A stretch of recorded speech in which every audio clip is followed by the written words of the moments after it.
नमस्कार, मैं हूं राजेंद्र देव। हम राजधानी लखनऊ की बात करते हैं, उत्तर प्रदेश की। लखनऊ में प्रशासनिक लापरवाही के चलते दर्जनों की संख्या में अवैध होटल बन रहे हैं और इसकी कीमत इन होटल्स में रहने वाले ठहरने वाले लोगों को चुकानी पड़ रही है।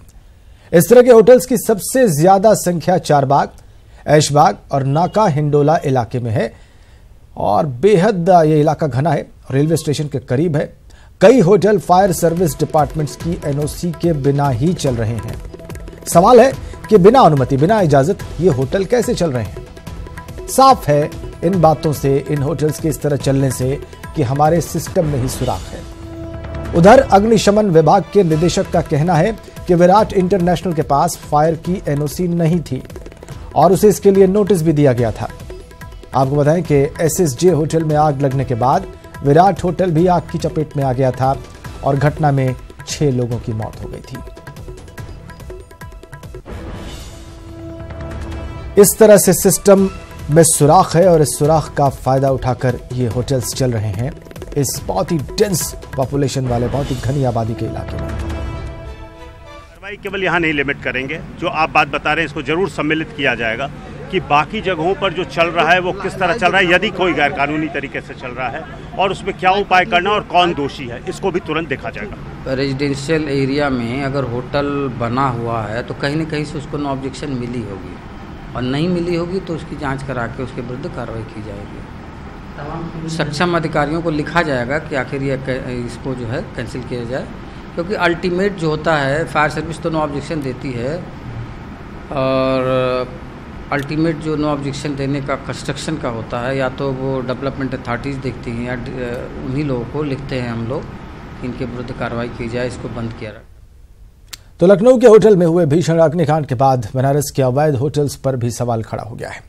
वहां तंग गलियों में होटल और लॉज के नाम पर अवैध इमारतें खड़ी हैं जो हर रोज हादसों को दावत दे रही हैं।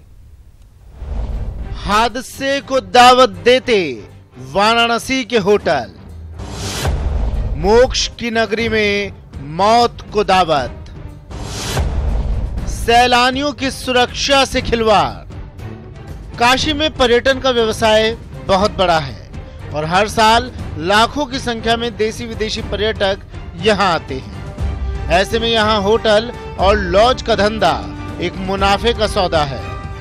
कहते हैं बनारस के हर दूसरे कदम पर मंदिर है और तीसरे कदम पर होटल है। कागजों में तो होटलों की संख्या 200 है, लेकिन हकीकत में संख्या 2000 के भी पार है। ऐसा सब कुछ वीडियो के अफसरों की मिलीभगत से हो रहा है, क्योंकि कानून का पालन कराने का, इमारतें बनी हैं मानकों पर कि नहीं बनी हैं, इमारतों में अग्निशमन यंत्र लगे हैं कि नहीं लगे हैं, इन सब की जिम्मेदारी वीडियो के अफसरों की है। लेकिन वीडियो जो बाबुओं के मकड़जाल में उलझा है वो ऐसी बिल्डिंगों पर कार्रवाई करने से बचता है। दरअसल मोक्ष की नगरी काशी हमेशा से देसी विदेशी पर्यटकों के लिए आकर्षण का केंद्र रही है। ऐसे में यहाँ के लोगों ने मुनाफे के लिए अपने घरों और मकानों को होटल और लॉज की शक्ल देकर उसमें अवैध तरीके से पर्यटकों को रोकने का धंधा शुरू कर दिया। इन अवैध होटलों में ज्यादातर यहाँ की तंग गलियों में हैं। अब सवाल ये उठता है कि अगर लखनऊ की तर्ज पर बनारस में कोई हादसा होता है तो उसका जिम्मेदार कौन होगा, क्योंकि बनारस की उन गलियों में बहुमंजिला होटल हैं जहां पर एक बाइक भी ले जाना मुश्किल है। और ऐसे में अगर वहां पर लखनऊ जैसा अग्निकांड होता है तो वहां अग्निशमन की गाड़ियों को ले जाना भी एक चुनौती है, या यूं कहें कि नामुमकिन सा प्रयास है। वाराणसी में इस साल ही अब तक होटलों और लॉजों में अग्निकांड की 12 घटनाएं हो चुकी हैं, लेकिन इन हादसों के बाद भी वीडीए और स्थानीय पुलिस ने जांच के नाम पर पूरे मामले को ठंडे बस्ते में डाल दिया।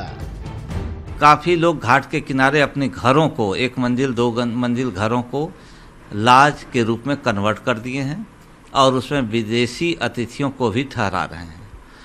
और यह भी सत्य है कि उनके द्वारा लापरवाही बरती जा रही है, परंतु कहीं ना कहीं हम लोग सिर्फ सुझाव देने के बाद आगे की कार्रवाई के लिए बहुत ज़्यादा वैधानिक रूप से सक्षम नहीं है। पिछले दिनों national human rights community of India यानी NHRCI के महासचिव ने बनारस के होटलों पर एक रिपोर्ट बनाकर डीजीपी और डीजी फायर सर्विस को भेजी थी।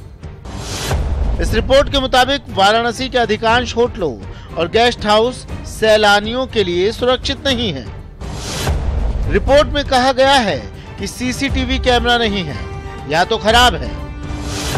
इसके अलावा यहां आने वाले पर्यटकों के आईडी प्रूफ की जांच भी सही तरीके से नहीं होती है और ना ही टूरिस्ट रजिस्टर ही सही तरीके से मेंटेन किया जाता है। साथ ही इन होटलों में आग से सुरक्षा के उपाय को लेकर गंभीर लापरवाही बरती जाती है। तो सवाल खड़ा होता है कि हादसे का इंतजार आखिर क्यों है अफसरों को और कब अफसर ऐसे होटलों पर कार्रवाई करेंगे। कैमरामैन रेहान सिद्दीकी के साथ उपेंद्र द्विवेदी, न्यूज़ 18 वाराणसी। तो लखनऊ में होटल अग्निकांड मामले में शुरुआती जांच में सामने आया है कि एसएसजे इंटरनेशनल और विराट होटल आवासीय जगह पर चल रहा था, रेजिडेंशियल कॉलोनी में चल रहा था। होटल विराट का न तो नक्शा और न ही फायर डिपार्टमेंट की एनओसी थी। सिटी मजिस्ट्रेट विवेक श्रीवास्तव ने मामले की जांच शुरू की है। हालांकि पूरी रिपोर्ट 1 महीने में आएगी। उधर एलडीए ने भी चारबाग के होटल्स की कुंडली खंगालनी शुरू कर दी है। शुरुआती जांच से जो तथ्य सामने आए हैं उसे एसएसजे इंटरनेशनल के बारे में पता चला है कि वो रेजिडेंशियल कॉलोनी में चल रहा था। होटल विराट का न तो नक्शा पास था और न ही फायर विभाग की एनओसी उसके पास थी। 450 जो होटल हैं चारबाग, उनमें 163 होटलों पर कार्रवाई के नाम पर सिर्फ नोटिस भेजी गई। प्रशासन के लोगों की मिलीभगत से यह होटल चल रहे हैं। जाहिर सी बात है, उस इलाके में ये होटल अगर आवासीय जगहों पर चल रहे थे, रेजिडेंशियल कॉलोनी में बने हुए थे, कई फायर डिपार्टमेंट की एनओसी के बगैर चल रहे थे, तो उन अधिकारियों की मिलीभगत के बगैर यह संभव नहीं है। और कल वो हो गया जिसको बहुत दुर्भाग्यपूर्ण कहा जाएगा और जिसको इन्हीं अधिकारियों की जिम्मेदारी के तहत माना जाएगा। चलते हैं लखनऊ। हमारे सहयोगी ऋषभ मणि इस वक्त हमारे साथ सीधा कनेक्ट हैं और उनके पास ज्यादा जानकारियां हैं कि कौन से अधिकारी इस तरह की बातों के लिए जिम्मेदार हैं। ऋषभ, दर्शकों को सरल बात में सरल तरीके से समझाइए कि कौन लोग हैं जो इस तरह के होटल्स वहां पर चलने दे रहे हैं, फायर डिपार्टमेंट की एनओसी के बगैर होटल ऑपरेट कर रहे हैं। कौन से अधिकारी हैं वो?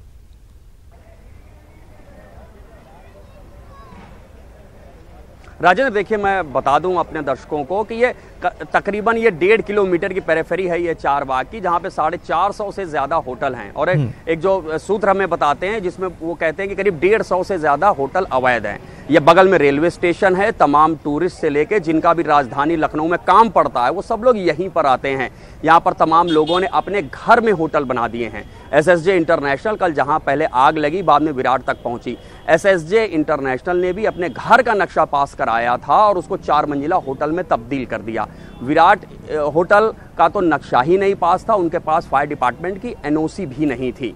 अब यहाँ पर जो एलडीए लखनऊ डेवलपमेंट अथॉरिटी है उसका रोल है कि जब ये मकान बन रहे होते हैं बगैर नक्शे बगैर एनओसी के, जब उनकी नींव पड़ रही होती, दीवार उठ रही होती है, तब एलडीए यहाँ पर क्यों नहीं आता है? जबकि एलडीए के पास अपना एक बाकायदा इंफॉर्मेशन सिस्टम है, उनका एक अलग अपना मुखबिर तंत्र है। हर एरिया में उनके अधिकारी तैनात रहते हैं। एलडीए को सब पता होता है, लेकिन एलडीए भी ध्यान देता है कि ठीक है ये बिल्डिंग पहले बन जाने दी जाए। और आप भी जानते हैं कि ये बिल्डिंगें कैसे बनती, बगैर चढ़ावे के कोई भी बिल्डिंग नहीं बनती है। उसके बाद शुरू होता है एनओसी लेने का खेल, फायर सेफ्टी एनओसी। वहाँ पे फायर सेफ्टी डिपार्टमेंट है, वहाँ भी कुछ दे दिला के फायर सेफ्टी एनओसी ले जाती है। रस्म के तौर पर कुछ इंस्ट्रूमेंट लगा दिए जाते हैं फायर फाइटिंग के। लेकिन कल जो वाकया हुआ वहाँ भी यही बताया गया कि जितने भी कर्मचारी थे वो ट्रेंड नहीं थे, उनको फायर फाइटिंग इक्विपमेंट्स चलाना ही नहीं आता था। फिर उसके बाद पुलिस का रोल होता है। पुलिस को भी जानकारी होती है कि ये होटल अवैध रूप से संचालित होते हैं, लेकिन पुलिस इसमें दखल नहीं देती है। पुलिस को अपने हिस्से की रकम का इंतजार होता है, इसलिए पुलिस भी आंख बूंद लेती है। और इन सभी विभागों की आंख तब खुलती है जब 6 लोगों की आंख हमेशा के लिए बंद हो गई। राजेंद्र, 4 तरह की जांचें हो रही हैं, रिपोर्ट भी आएगी, लेकिन हम भी इंतजार करते हैं और जनता भी इंतजार करे। देखते हैं इन रिपोर्टों के बाद होता क्या है। ऋषभ, कब तक ये रिपोर्ट आ जाएगी जो जांच चल रही है? एक बात। दूसरी बात, बहुत सारी दुर्घटनाएं इस देश में हुई हैं। हमने बनारस में एक हादसा देखा, वहां पे पुल का एक हिस्सा गिर गया, दब के कई लोग मर गए। और उसके बाद हमने ये भी दिखाया कि जो कार्रवाई होनी चाहिए थी वो नहीं हुई। ऋषभ, वो भी बहुत बड़ा हादसा था, उसने भी बहुत सुर्खियां बटोरी, बहुत हाय तौबा मची। फिर एक हादसा हो गया लखनऊ में, फिर जांच की बात हो रही है। ऋषभ, यह सिलसिला कहीं तो रुकना चाहिए।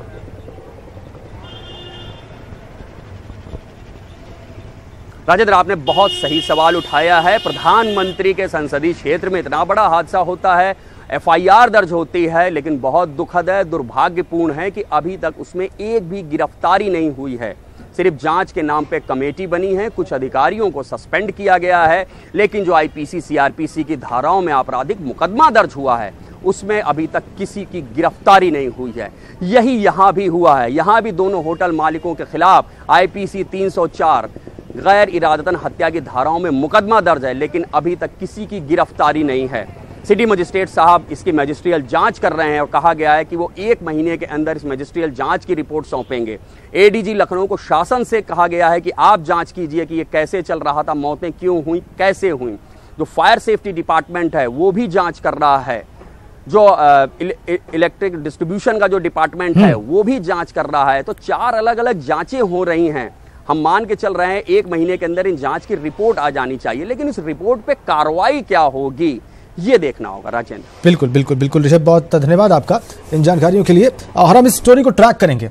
हम देखेंगे कि 1 महीने में ये तमाम जो जांच रिपोर्ट आनी है ये आती हैं कि नहीं आती हैं तो क्या आती हैं, और उनके आने के बाद जिम्मेदार लोगों पर क्या कार्रवाई होती है। हम इस स्टोरी को ट्रैक करेंगे तब तक, जब तक हम इसको कंक्लूडिंग एंड तक ना पहुंचा दें।